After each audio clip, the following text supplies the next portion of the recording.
नमो भगवते वासुदेवाय। ओम नमो भगवते वासुदेवाय। ओम नमो भगवते वासुदेवाय। ओम नमो भगवते वासुदेवाय।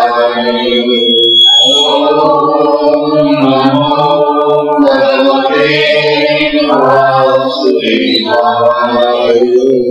श्री सद्गुरुनाथ महाराज की जय। भगवद्गीता चिंतन श्री गुरुदेव दत्त परम पूज्य श्री सद्गुरु संत ज्ञानेश्वर महाराज की जय।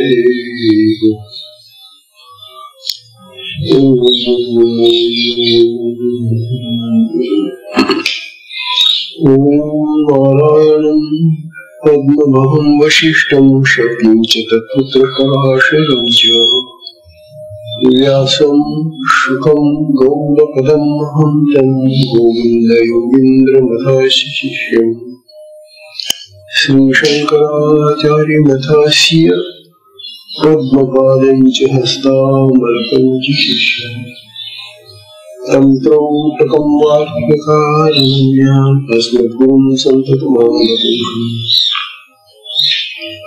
श्रुतिस्मृतिपुराणानाम् आलयं करुणालयं नमामि भगवत्पादं शङ्करं लोकशङ्करम् शङ्करं शङ्कराचार्यं केशवं बादरायणम् सूत्रभाष्यकृतौ वन्दे भगवन्तं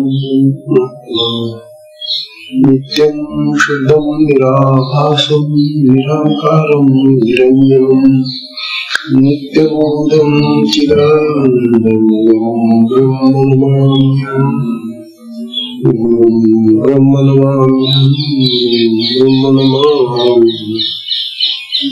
ईश्वरो गुरुरात्मेति मूर्तिभेद विभागी व्योमवद्व्यक्तदेहाय दक्षिणामूर्ते नमः। दक्षिणामूर्ते नमः।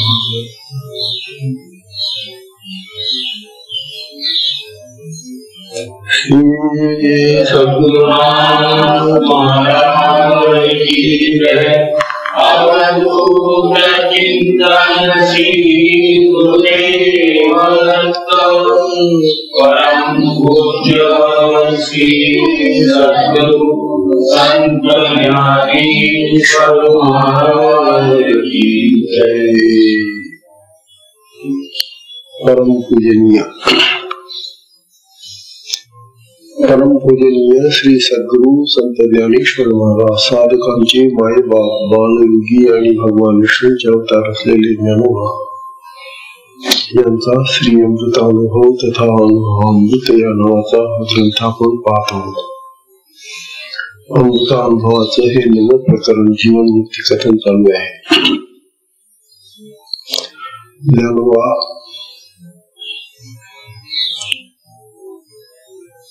जीवनमुक्तीचा हा जो अनुभव आहे त्यांचा तो आपल्याला सांगताय। तो अनुभव सांगत असताना ते आपल्या सर्व साधकांना भक्तांना तो अनुभव आपल्याच ठिकाणी कसा आहे। जीवनमुक्ती ही कुठे ठेवलेली गोष्ट नाहीये, कुठून आणावायची गोष्ट नाहीये।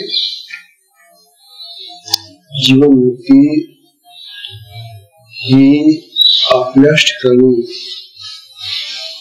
फक्त ती प्राप्त करायची म्हणजे ती प्रगत करायची आणि त्याच्यासाठी आवश्यक अशा काही महत्वाच्या गोष्टी करायच्या आहेत। तेव्हा जीवनमुक्तीसाठी ज्ञानोबा आपल्याला सांगितले की हा जो आत्मराज हे जे आत्मचैतन्य आपल्या देहात आहे ते आधीच आपल्याला प्राप्त आहे. अशा प्राप्ताची प्राप्ती झाल्यानंतर आपल्याला ते अनुभवायचं आहे. हा जो अनुभव आहे तो अनुभव आपल्याला यायला खूप काळ लागतो का? कारण काल आपल्याला ज्ञानवा सांगत होते की आपल्याला अनेक प्रकारची बंधनं आहेत आणि या बंधनामध्ये अडकल्यामुळे आम्ही जीव भावात राहतो आणि जीव भावात असलेल्या साधकाला, शिष्याला, भक्ताला कधीही आपली स्थिती प्राप्त होत नाही. ज्ञानवानी फार सुंदर गोष्ट सांगितली 26व्या याच्यामध्ये. देवाची आदाटणी देवा झाली आठणी, देश काळादी वाहणी येई सणा. जन्म सांगते की हा आत्मा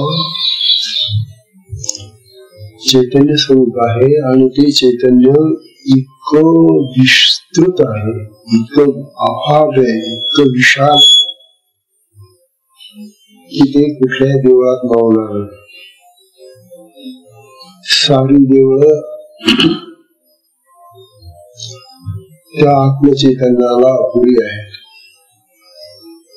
म्हणून म्हणत होते देवाची आदाटणी देवा झाली आठणी.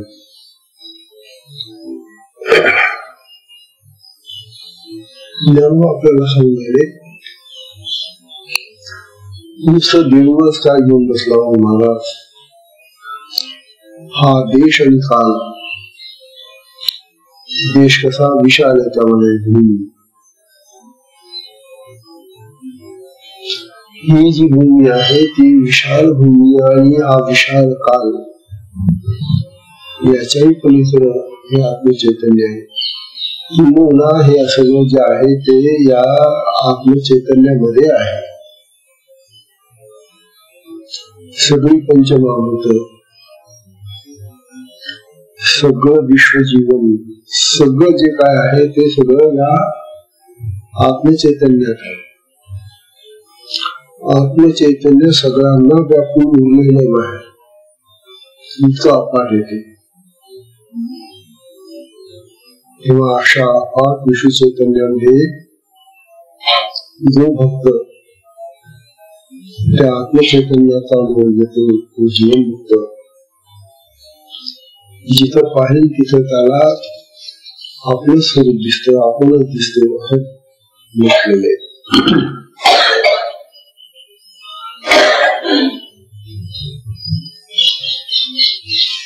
तेव्हा 38व्याची उभी आहे. या 38व्यामध्ये आपल्याला सांगताय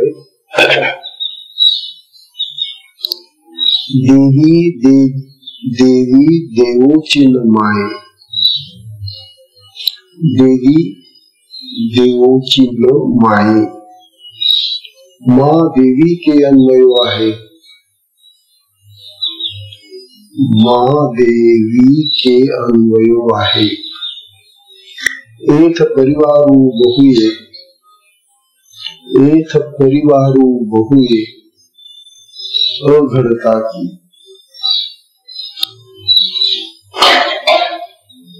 जी अतिशय महत्वाची आहे, सोपी आहे पण अर्थाच्या दृष्टीने फार सखोल.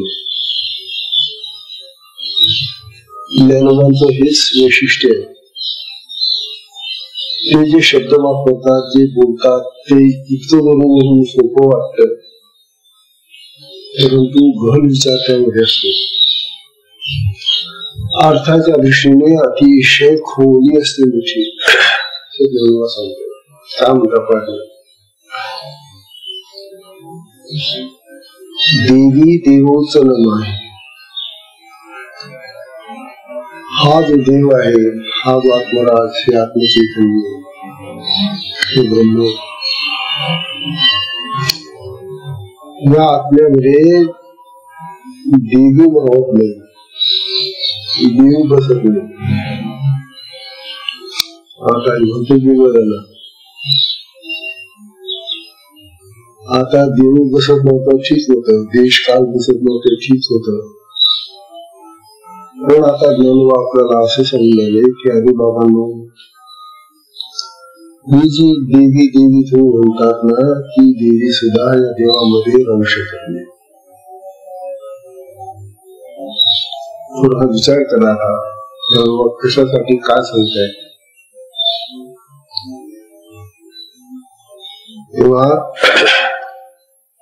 देवातच जर देवी मावत नाही, मावू शकत नाही ना, ते तो इतका विषय असेल ती. मग त्या देवीकडून होणारा जो परिवार आहे,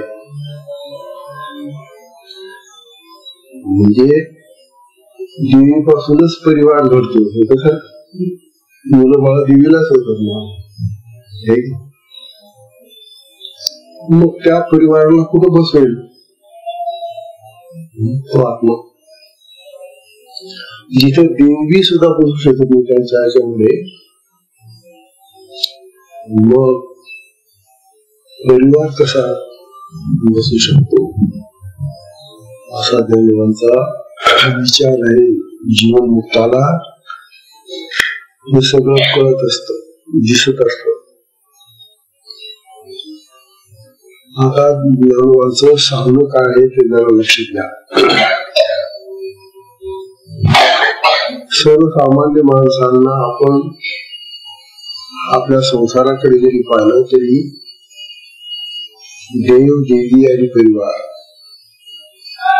सर्वांना माहिती आहे. हा पती देव असतो, ही पत्नी देवता असते, आणि ती मुलं बाळ म्हणजे प्रपंच हा परिवार आहे. अहो तुम्ही बघा, आता मी नोकरीला लागणारी सुरुवातीची जी मंडळी असते ना, ती नोकरीला जेव्हा लागतात ते असतात ते मग एकटा जो मुलगा आहे नोकरीला लागलाय, आता एकटा शिकून जातो, मग तो जेव्हा घर घेतो किंवा खोली घेतो तेव्हा त्याची दृष्टी अशी असते का की आपल्या मुला बाळांसाठी सगळ्यांना इथं राहता येईल.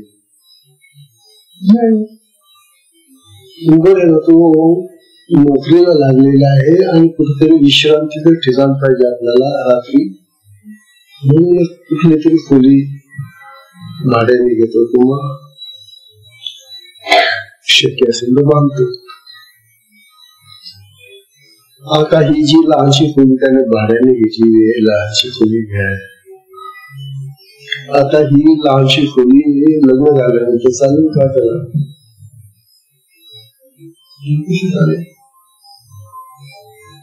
कारण पुढे तसं लग्न करणारच येते घरातले लोक.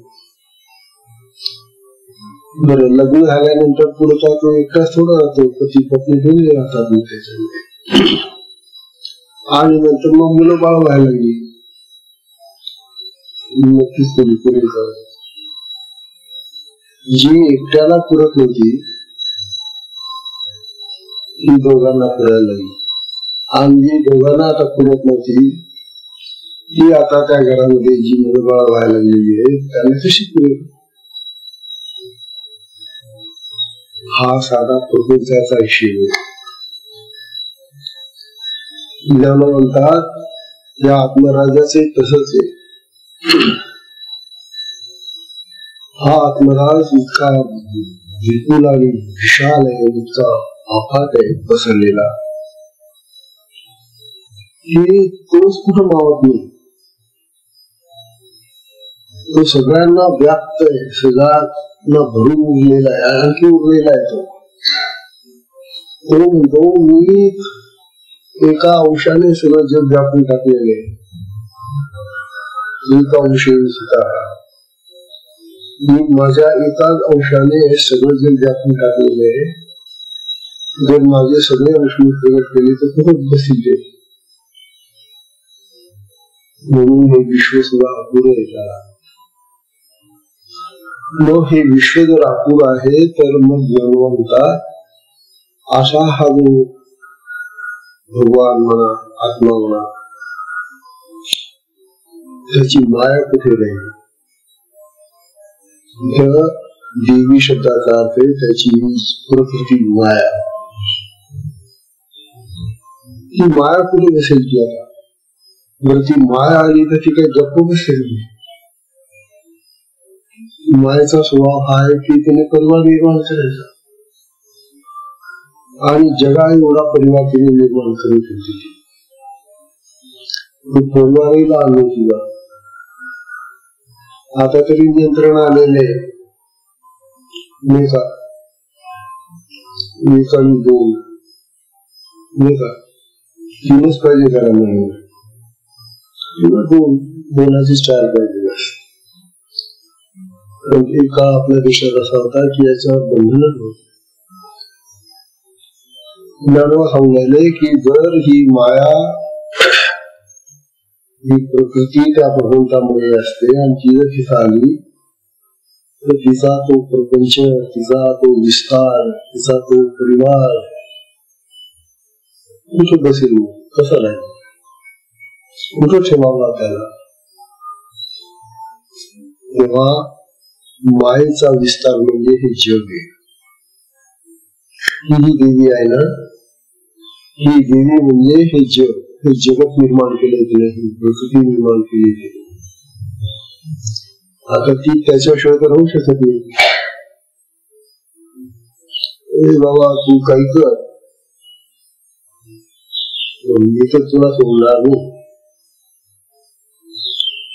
पण जागा नाही, जागा निघा काय नाही. बरं, ज्या अर्थी माझा आणि तुझा सलोखा आहे, प्रेम आहे, हे मला तुझ्याशिवाय करमत नाही. मग एकाचे दोन कशाला झाले? मग आता झाले तर मला तुम्हाला वागावं लागेल. आणि म्हणून आपल्या या अमृत अनुभवाचं पहिलंच प्रकरण आहे शिवशक्ती समावेश आहे. सुंदर शिवशक्तीचा वर्णन केलंय ज्ञानोबांनी. या शिवशक्तीच्या खेळामध्ये ज्ञानोबांनी आपल्याला त्या शक्तीचं आणि शिवाचं स्वरूप सांगितलेलं आहे. मग या शक्तीला कुठे जागा नाही मिळाली ना तर ती शिवाच्या अंतर्गत राहते. कुठे जाते की आत राहते. हे शिवा मी तुला सोडणार नाही, तुझ्याजवळ जागा असो नसो पण मी तुझ्यात राहील. तुझ्यात राहणं याचा अर्थ समजून घ्या. या सगळ्या स्त्रिया जेवढ्या आहेत ना देवता आहेत त्या, आणि या देवता असल्यामुळे कोण पतिराजा आहे त्याचं अंग आहे, अर्धांग आहे. म्हणून स्त्रीला अर्धांगी म्हणतात. नवरा पूर्णांगी नाही. तो किती ऐक करत असला तरी अरे तू अर्धांग आहे, तुझं अर्धांग ही स्त्री आहे. हे अर्ध आणि हे अर्ध म्हणून एक अंग होत. अर्धांगाने तुझे संसार होतो, अर्धांगाने पुढे व्यवहार होतो. अशी कल्पना करा की त्या माणसाला उभीतून काढलं आणि सांगितलं की करा आता संसार. एक हात, नाकाचा एक तुकडा इकडे, एक डोळा, एक कान, एक पाय, असा विषय तर संसाराची. हे कसं अशक्य आहे? म्हणून त्याला अर्धांग या स्त्रीच आहे. तसा हा आत्मराज जो आहे, हे जे ब्रह्म आहे त्या ब्रह्माचं अर्धांग ही देवी आहे, माया आहे, प्रकृती आहे. आणि मग ती प्रकृती म्हणते तू मला जागा दिली नाही ना, तू मी तुला कुठं बसू असं म्हणतो, तू तुझ्या अंगातच राहते बस. आणि म्हणून शिव आणि शक्ती एकरूप राहतात, एकत्र राहतात. एका शरीरामध्ये शक्ती आहे की नाही बरोबर, त्याला विचारा तुझ्या अंगात शक्ती आहे ना, आणि या बाईला विचारा तुझ्या अंगात शक्ती आहे ना. मग ही शक्ती जी आहे ती कोण आहे? ही जी शक्ती आपल्या देहात आहे ती शक्ती म्हणजेच माया प्रकृती आहे. तेव्हा त्या शक्तिमानामध्येच ती शक्ती राहते, आणि जेव्हा तिला काही कार्य करायचं असतं तेव्हा ती कार्य करायला पाहिजे. आपली साधना याचं अतिशय उत्कृष्ट उदाहरण आहे. कुंडलिनी सिद्ध मार्ग किंवा शक्तिपात मार्ग जो आहे याच्यामध्ये ही जी शक्ती आहे ती शक्ती त्याच्या देहामध्ये राहते. त्याच्या देहामध्ये राहून ती जागृत होऊन ती त्या सुसुमनेच्या मार्गाने प्रसव क्रमाने वर जाते. प्रसव क्रम आणि प्रतिप्रसव क्रम असे दोन क्रम आहेत शक्तीचे. प्रसव क्रमाने ती परिवार घडवते, निर्माण करते. बघा आता आपली ही शक्ती आपल्या हातातून डोक्यातून शरीरातून जी बाहेर जाते काम करायला, ती काहीतरी निर्माण करते ना. निर्माण करणारी जी शक्ती आहे ती प्रसव क्रमातली शक्ती आहे, आणि मग ती शक्ती प्रतिप्रसव क्रमामध्ये जेव्हा येते जे घडलेलं आहे ते मोडून टाकायचं, ते नाही सगळं आहे. म्हणून आपल्या साधनेमध्ये प्रतिप्रसव क्रम आहे. आपण जे संस्कार बनले त्या शक्तीने जी कर्म करून जे संस्कार निर्माण केले आपल्या देहामध्ये चित्तामध्ये, त्या संस्कारांना काढण्यासाठी ही शक्ती मग प्रतिप्रसव क्रमामधून सुसुमनेच्या मार्गाने वर जाते, आणि जे घडलेले तिने तयार केलेले तिने ते घेऊन लावतो, काढून टाकते. जगात हेच चाललेलं आहे. बाहेर आज जी कोणी झाडं लावली, जी पिकं लावली, आता ती लावली तुम्ही, निर्माण केलेले शक्तीनं. आता ते पीक मोठं झाल्यानंतर तसंच राहू द्यायचं तुम्ही शेतामध्ये, त्याला पाऊस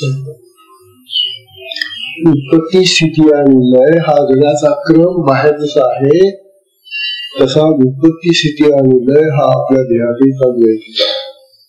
निर्माण करते, उत्पन्न करते, रक्षण करते आणि पुन्हा समाप्त करते. जेव्हा ज्ञानवा हेच तत्व आपल्याला या उन्नतीने सांगत आहे. देवी देवोची नमाय. ही जी देवी आहे, ही जी शक्ती आहे, ही जी प्रकृती आहे, ही त्या देवामध्ये राहू मावत नाही. ती तेवढीच मोठी आहे, पण त्याच आपलं चैतन्य नदी, त्याच अंग आहे नदी,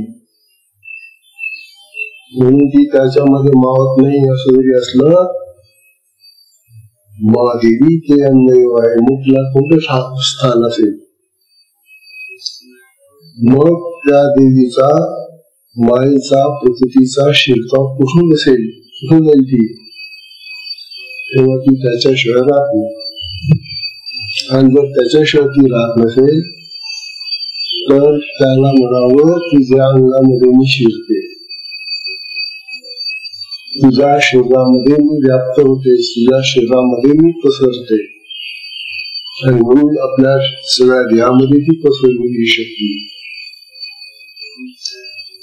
असं नाही आपल्या देहाचं एक अंग शक्तीच नाहीये, शक्ती रहित आहे आणि एकच अंग शक्तीनं भरलेलं आहे, असं नाहीये. ही देहामध्ये सर्वत्र समजात आहे. म्हणून शक्ती आणि शक्तिमान म्हणायला दोन आहेत, म्हणायला दोन आहेत, परंतु ते एकच एक आहे. हा विचार ज्ञानिकांनी आपल्याला या अमृतानुभवाच्या पहिल्याच प्रकरणामध्ये आपल्याला सांगून टाकलेलं आहे. शक्ती आणि शक्तिमान दोन नाहीये. तो शक्तिमान जेव्हा चूक राहतो ना, तेव्हा ती अंतरंगामध्ये त्याची ती शक्ती चूक राहते, आणि ती शक्ती जेव्हा कार्य करायला बाहेर पडते तेव्हा तिला नाना प्रकारचे स्पंदन येतात. कसं म्हणे समुद्र आणि लाटा. समुद्राचं पाणी पाहिलं तर कसं शांत दिसतं, पण लाटा आल्या की वेगळ्या लाटा उसळतात. पाहिलं ना पण ही जी लाटा आहे समुद्रावरची ती शक्ती आहे, पण लाटा आणि पाणी याच्यामध्ये फरक नाही. तसं शक्ती आणि शक्तिमान ना त्याच्यामध्ये फरक नाही. ही लाटा करून उसळणारी शक्ती कार्य करते आणि तो द्रष्टा भावाने पाहत असतो. तो आत्मा काही करत नाही, तुला सांगत नाही असं कर तसं कर तसं कर.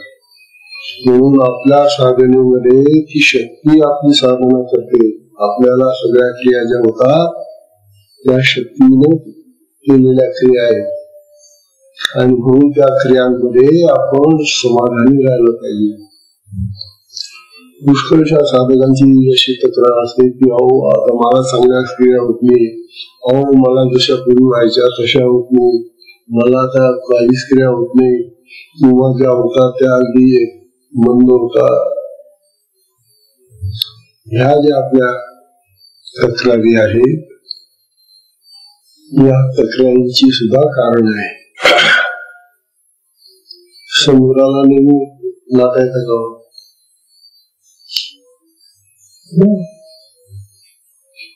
ते अष्टमी आणि पौर्णिमेलाच फक्त ते आकर्षण असतं,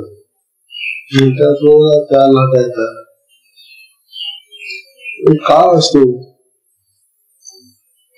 कसं आपल्या शक्तीचं सुद्धा या मुखामध्ये आपली बनलेली आहे. जी आत्मशक्ती आहे ही सुद्धा तिच्या इच्छेप्रमाणे काम करते.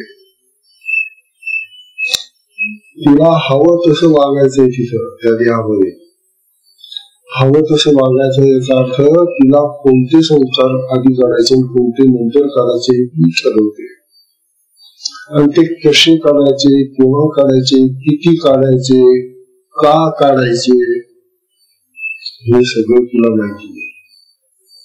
आपल्याला तेच माहिती नाही. म्हणून ज्या क्रिया जशा होत असेल तशा होऊ द्याव्या, पण साधना करावी, असा हा आपल्या पण साधनेचा प्रचार आहे. तेव्हा देव म्हणतात देव देवीच नमाय मा देवी ते अन्वय आहे. तेव्हा ही देवता शक्ती देवता त्या देवामध्येच राहणारे. जरी तो म्हणाला की मला आता तुला ठेवायला जागा नाही, तुझ्यासाठी मग काही जागा नाही, असं किती जरी तो देव म्हणाला, बातमा म्हणाला, तरी ती म्हणते अरे मी तुझं संग आहे, तुझ्याशिवाय मी कुठे जाऊ, तेव्हा मला तुझ्या शरीरामध्येच राहावं लागेल. आणि मग ती आणि तो दोघं राहिले एकत्र की मग तिसरं बालक जन्माला येणार, परिवार निर्माणच होणार ना. हो म्हणून ही जगत सृष्टी हा परिवार आहे त्यांचा. हे जगाचं रूप जे आहे, हे जगत जे निर्माण झालं ते त्या शक्तीनं तयार केलेलं होते. हा तिचा परिवार आहे. या बाबाला तो परिवार फक्त सांभाळायचं काम दृष्ट्या भावाने पाहायचं, पाहत बसतो नुसता. पण सगळं सांभाळणं, लहानचं मोठं करणं, वाढवणं, त्याला कॉम्प्लीट जाणं, त्याला काय करायचं ती शक्तीच. याचा दररोजचा अनुभव आहे ना आपल्याला. शक्ती क्रियाशील असते, शक्तिमान अक्रिय आहे, निष्क्रिय आहे. द्रष्टा आहे, साक्षी आहे. तो फक्त साक्षी भावने पाहत असतो. हे शक्ती तुला काय करायचं तू कर, मी फक्त पाहत राहील. पण याचं पाहणं ईक्षण जे आहे ते सुद्धा अतिशय महत्वाचं आहे. कारण त्याच्या पाहण्याशिवाय ती काम करत नाही. त्याच्या देखरेखीखाली काम करते ती. म्हणजे तुम्ही जर पाहत नसाल तर मी काही करणार नाही. त्याला साक्षी घ्यावं लागतं, कारण त्याच्या साक्षीने ते घडतं. म्हणून आत्मा, आत्म्याची शक्ती आणि जगत हे 3 घटक आहेत. आणि या 3 घटकांना समजून जाता आत्मा जो आहे ती शक्ती पण आहे. शक्ती आणि आत्मा याच्यामध्ये फरक नाही. शक्ती आणि शक्तिमानामध्ये फरक नाही. मग शक्तीने जे बाळ निर्माण केले जगत ते वेगळं कसं असेल? म्हणून हे सगळं जगत आत्ममय आहे, चैतन्यमय आहे, चैतन्य स्वरूप आहे. चैतन्याशिवाय या जगामध्ये दुसरं काहीही नाही. म्हणून हा सगळा जगताचा पसारा, विश्वाचा पसारा चैतन्याचाच पसारा आहे. आणि हाच विषय चांगलं 65 मध्ये चांगदेवांना ज्ञानवाणी समजून सांगतो. आणि जगाकडे पाहताना चैतन्य पहा. आणि काय पाहतो? जगाचं बाह्य रंग, रूप, आकार हे पाहतो. वास्तविक खरं त्या रंग, रूप, आकाराच्या मागे चैतन्य दडलेलं आहे. चैतन्याच्या अधिष्ठानावर ते खरं आहे, उभं आहे. म्हणून चैतन्य पहा, आत्मतत्व पहा. आणि आत्मतत्व तोच पाहू शकतो की जो आत्मस्वरूप होतो. जो जीवन मुक्त होतो त्यालाच ते आत्मस्वरूप पाहत आहे जगाचं. या रे हे जग म्हणजे रंगरूप आकाराचं. हे वरचं जे स्वरूप दिसतंय ना रंगरूप आकाराचं, हे नाशवान आहे. परंतु त्याचं जे अधिष्ठान आहे, ज्याच्यावर ते उभं आहे, ते शाश्वत आहे आणि ते चैतन्य आहे. तेव्हा त्या चैतन्याकडे पहा. त्या चैतन्याकडे पाहिल्यानंतर तुम्हाला या आनंद होईल. परंतु आम्हाला ते चैतन्य दिसत नाही. आम्हाला दिसतं सगळं रंग, रूप आणि आकार जगाचं. आणि म्हणून आम्ही देही बनतो, जीव बनतो, संसारी बनतो. जीवन मुक्त आम्हाला कसं होता येईल? कारण जीवन मुक्त झाल्याखेळी जगाचं हे जे अधिष्ठान चैतन्य आहे ते दिसणार नाही. जो आत्मस्वरूपामध्ये गेलेला असतो महात्मा, त्यालाच ते दिसत सगळं. हा विचार महत्वाचा आहे असं ज्ञानवा सांगताय.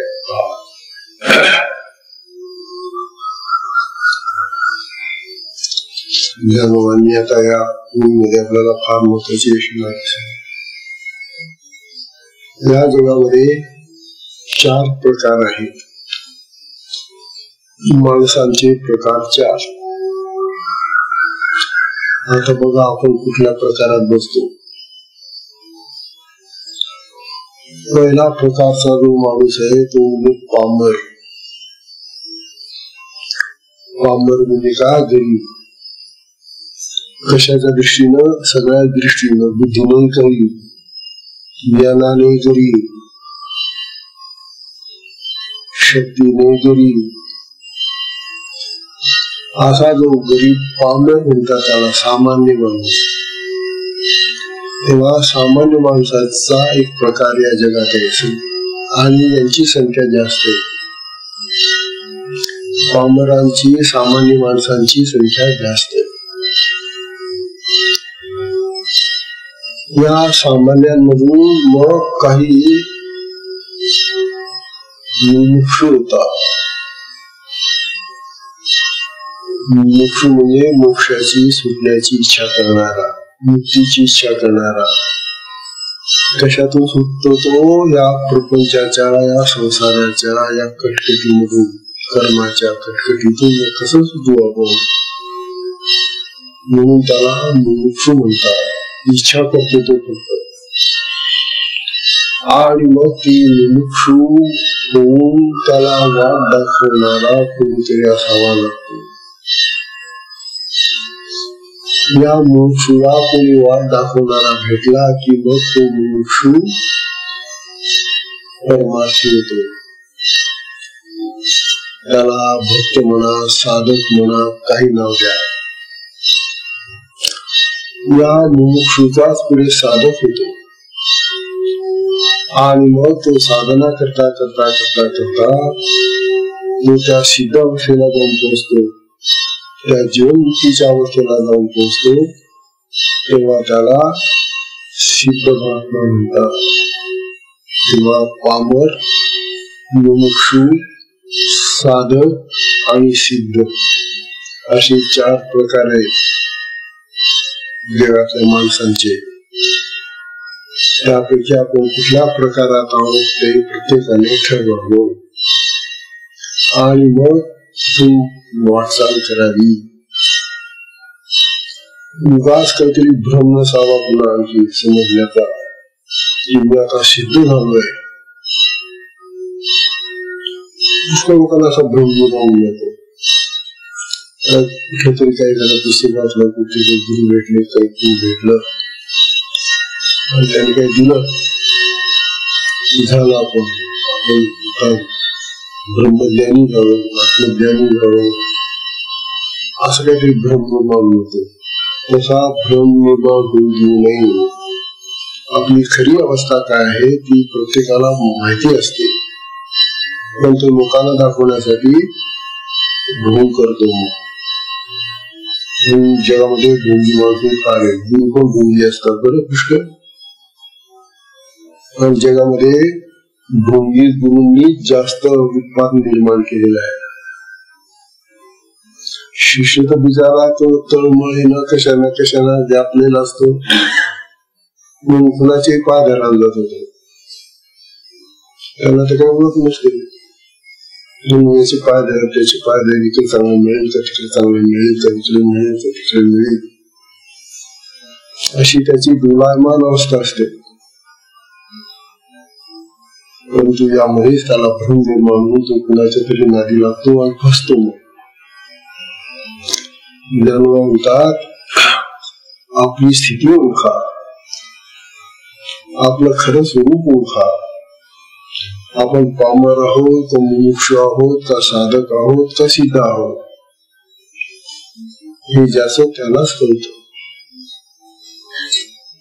तेव्हा ज्ञानोबांनी यामध्ये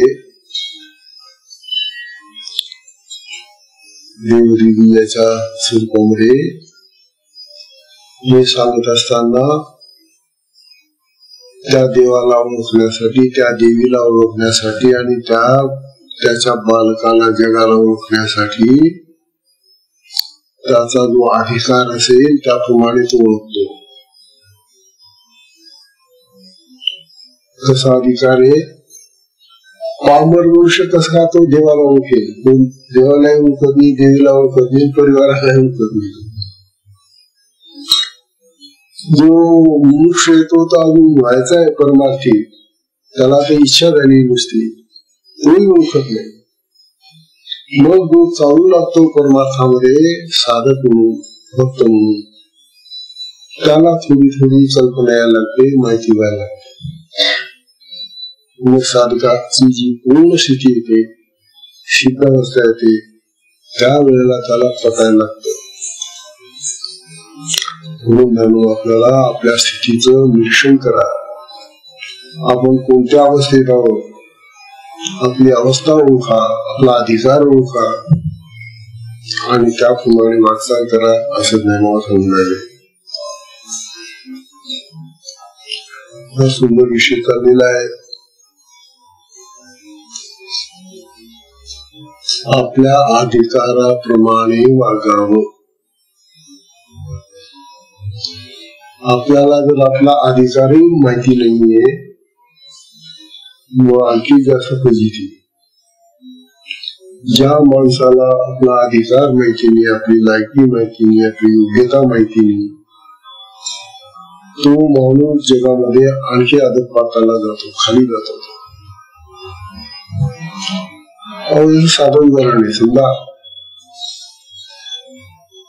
एखाद्या माणसाला कोणी सांगितलं चला आपण आता अमेरिकेला जाऊन येऊ, चालतं का? अमेरिकेला जायला तर बरं वाटतं, पण अमेरिकेला जाण्यासाठी जी पूर्वतयारी लागते, जो अधिकार लागतो, जी योग्यता लागते, ती आहे का? काय योग्यता लागते? आम्ही तर चांगलं शिकलेले आहोत, आम्हाला इंग्रजी बोलता येतं. अहो हे नाही एवढं, विमानाचं तिकीट घ्याल का तुम्ही? इतके पैसे आहेत का? ते नाही हो. मग कसं काय विमानात बसाल? तो का गाडीचा प्रवास आहे का अमेरिकेला जायचं म्हणजे काय? तेव्हा सगळ्या दृष्टीनं आपला जो अधिकार आहे, योग्यता आहे, ती पाहावी लागते. तसा परमार्थामध्ये सुद्धा आपला अधिकार पाहायचा असतो. ज्याला अधिकार कळला नाही आपला, ज्याला आपली लायकी कळली नाही, ज्याला आपली योग्यता कळली नाही, तो परमार्थी कधीच त्या परमार्थाच्या शेवटी जाऊ शकत नाही. म्हणून म्हणून आपल्याला समजायले की बाबांनो, ओंखा देव ओंखा, देवी ओंखा आणि तो परिवार ओंखा, आणि त्याप्रमाणे चला.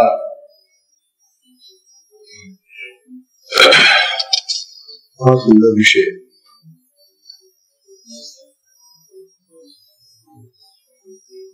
आम्हाला काय आवडतं मुख्यतः असा प्रश्न घालून विचारताय.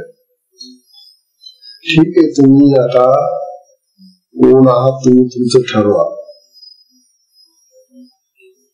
पण आम्हाला जर तुमच्या ठरवण्यामध्ये तुमच्या अधिकाराचा जर थोडासा जरी पत्ता लागला की तुम्ही कसे आहात, तो पत्ता आम्हाला कसा लागतो? तो पत्ता लागतो तुम्ही काय खाता, तुम्हाला कोणते पदार्थ आवडतात, तुम्हाला कोणते विचार आवडतात, तुमच्या भावना कशा आहेत, तुमचं आचरण कसं आहे, तुमचं वागणं कसं आहे, तुमचा व्यवहार कसा आहे, हे बाहेरच्या माणसाला ओळखता येतं. तुम्ही बोलून सांगितलं तुमचा अधिकार नका सांगू, परंतु या इतक्या लक्षणांनी तो बाहेरचा मनुष्य तुमची पारख करू शकतो. तो जर तुमची ही लक्षणं ओळखू शकतो आणि पारख करू शकतो, तर तुम्हाला तुमची ओळख करता येणार. असं बनवलं काय तात्पर्य असं की हा जो पामर आहे ना, खालच्या शेवटचा, त्याला संसार आवडतो. आपण कोण आहोत? ज्याला संसाराची खूप आवड असते, संसारामध्ये जो चिटकलेला असतो, संसार सोडायला असतो, सर्व लक्ष त्याचं संसारामध्ये गुंतलेलं असतं. असा जो कोणी असेल, मग तो वर्ण देवाची भक्ती करो, साधना करो, साधक हो, काही हो, तुला जो संसार आवडतो, प्रपंच आवडतो, तर तू परमार्थी होऊ शकत नाही. कारण परमार्थ आणि प्रपंच दोन भिन्न मार्ग आहेत. प्रपंच आणि परमार्थ हे दोन भिन्न मार्ग आहेत. प्रपंचाचा मार्ग प्रवृत्तीचा मार्ग आहे आणि परमार्थाचा मार्ग निवृत्तीचा मार्ग आहे. हे तर खरं की नाही? मग तुम्ही निवृत्तीच्या मार्गाला चालू शकाल का? तुम्हाला जर प्रपंच आवडतो आहे तर प्रवृत्तीच्याच मार्गाला जाणार तुम्ही. आणि प्रवृत्तीला जे जातात, प्रवृत्तीच्या मार्गाने जे जाणारे ते परमार्थाकडे येऊ शकत नाही. तुम्हाला धुळ्याला जायचंय तर जळगावची बस पकडून कसं चालेल? चोपड्याला जायचं तर धुळ्याची बस धरून कसं चालेल तुम्हाला? अरे विरोधी दिशेला जाणारे या बसेस आहेत ना. म्हणून प्रपंचाचा रस्ता प्रवृत्तीचा रस्ता आहे आणि परमार्थाचा रस्ता हा निवृत्तीचा रस्ता आहे. ओळखलंच पाहिजे तुम्ही. जेव्हा ज्ञान आपल्याला सांगावे अरे हा संसार, हा प्रपंच, हे जगत, या जगातल्या कर्मांचं, या जगातल्या या प्रकारच्या क्रियांचं महत्व माणसालाच असं नाही, ते पशु पक्षी जीव जीवाणू ज्यांना पण आहे. तुम्ही सगळे प्राणी, त्या प्राण्यांना सुद्धा प्रपंचच आवडतो. खाणं पिणं, त्यांची जी पोरं असतात त्यांना सांभाळणं, त्यांना पावलं. ते पक्षी सुद्धा ते घरटे बांधतात, ते करतात, ते अंडी पोचतात, तिथं आणतात, तिथं तेही करतात. पशु पक्षी प्राणी जीव जंतू हे सुद्धा जिथं आपल्या पिलांना वाढवतात, प्रपंच करतात. मग आपण करतो विशेष आहे. मग आपण त्याच पातळीवर प्राण्यांच्या. मनुष्य प्राणी आहे म्हणून माणसाला प्राणी म्हणतात का? मनुष्य प्राणी का? तर प्राण्याची लेवल आहे त्याची, प्राण्याची पातळी असतो राहून.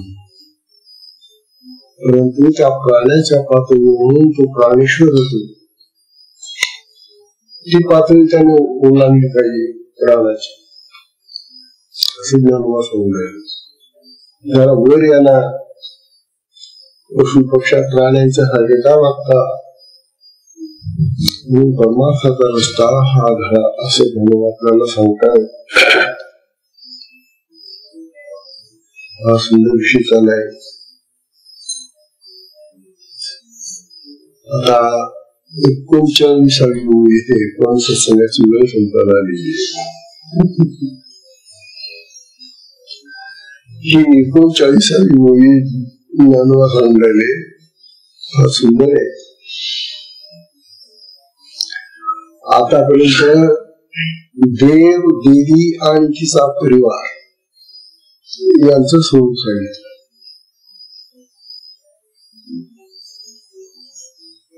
आता त्यामुळे आपल्याला पुढचा विषय सांगतात आणखी.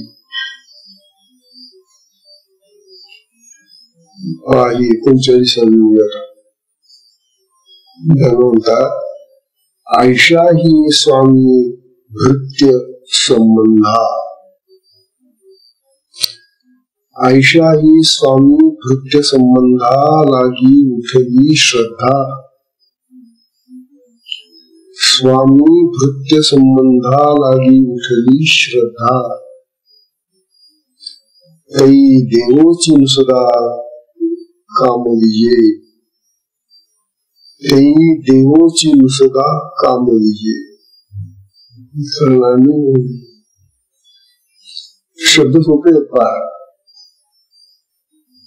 हेच तर वैशिष्ट्य ज्ञानाचं, या अमृतानुभवाचं. अमृतानुभवाच्या ह्या ओव्या वाचत असताना आपल्याला असं वाटतं की किती सोपे सोपे शब्दामध्ये ज्ञानानुभव सांगणार आहे. शब्द बरोबर पाहिले तर अगदी सोपे वाटतात, परंतु अर्थाच्या दृष्टीने अतिशय गहन अर्थ भरलेला आहे त्याच्यामध्ये. म्हणून हा ग्रंथ आहे, हा परमार्थामध्ये काही अधिकार प्राप्त झालेल्या साधकांना चांगला उमगतो, समजतो. ज्यांनी हरिपाठाच्या अभंगही वाचलेले ज्ञानोबांचे सगळा सोपे येते. त्याच्यानंतर गाथेतले अभंग आहे, त्यांनी ज्ञानोबाची गाथाही वाचलेली, त्यानंतर ज्ञानेश्वरी आहे पुढे, भावार्थ दीपिका ज्याला म्हणतात, ती भगवद्गीतेवर त्यांचं भाष्य येते. हे गीता भाष्य त्यांनी वाचलं ज्ञानेश्वरी. आणि नंतर मग हा अमृतानुभव येतो. आणि या अमृता अनुभवाच्या पलीकडे आणखी तो 465चा ग्रंथ आहे. अरे बापरे, तो कस काय कळेल? किती पायऱ्यावर म्हणलं त्यावर लागता बघा ना. देवानी किती सुंदर आपल्याला पायऱ्यांची सोय करून दिलेली आहे. अरे आधी माझे हरिपाठाचे अभंग वाचा किंवा विचारी वाचत असला तरी सकाळी, तेव्हा सोप्याकडून कठीणाकडे जायचं असत. सोप्याकडून आपल्याला उच्च अवस्थेकडे जायचं असत. म्हणून आता ही जी ओवी आहे ना, ही ओवी तसं पाहिलं तर फार सोपी वाटते. जर फार अवघड आहे, फार कठीण आहे, कळायला कठीण आहे, अर्थ फार भरलेला आहे. उद्याला आपण येऊ.